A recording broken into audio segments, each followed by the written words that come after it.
Within the past 2 weeks, I started at a new assignment, being pastor of Sacred Heart in Roslindale after 3 glorious, fun-filled years in Dorchester. And the parishioners are trying to get a feel for who I am. In fact, one of the members of the choir approached me over the weekend. He said, "We hear you like rock and roll music." And we got into a discussion about classic rock. If I wanted to do a really deep dive into my musical tastes, I would go into the real punk rock genre, which is very, very interesting to listen to sometimes. In fact, one of the songs came to mind when I was reflecting upon the gospel, believe it or not. And it's a song called "All This I've Done for You." And it's done by this punk rock band from Minneapolis, Minnesota called Husker Du.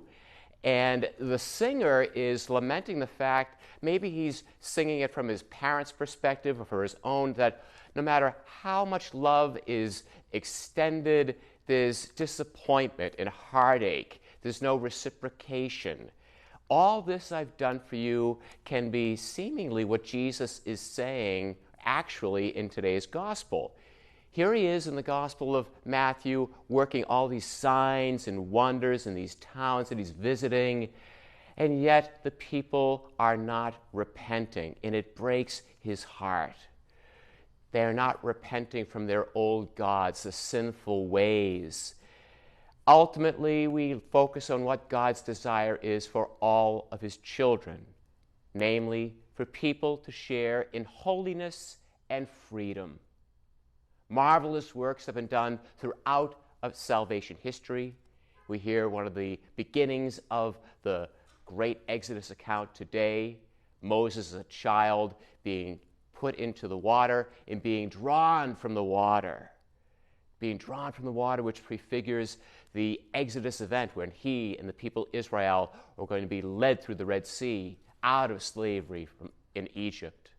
And that prefigures in a most beautiful way what Christ accomplishes for all of us. Freedom from sin, freedom from eternal death, freedom to live as people baptized in water, that we are called to holiness.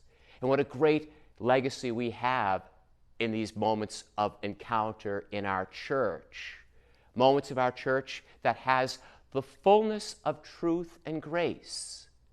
Christ is truly present in word and sacrament.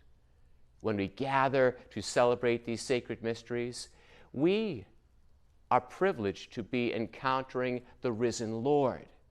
So, like Moses, like the people Israel, those who were encountering Jesus Christ in the gospel, we could say, well, that happened so many years ago.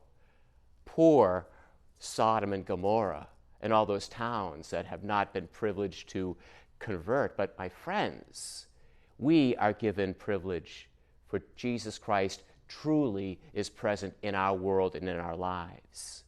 He has lived, he has died, he is risen and ascended so we can share in eternal life. He wants us to be moved from woe, the woe of our sinfulness, from our dysfunction, to go to be a people of wow. Say, yes, it is amazing what the Lord does for me by freeing me from captivity to sinfulness. We say wow when someone in our lives comes back to church, when the healing takes place thanks to the intercession of the saints, through our own care and compassion to all of our brothers and sisters, all rooted in the unconditional love of Jesus Christ.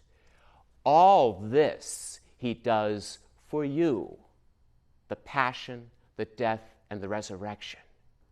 Our choice each day is to embrace it and then share it with our brothers and sisters who long and desire to be made whole through the love, mercy, healing, and peace that only Christ offers to towns back then and to towns and cities in our day.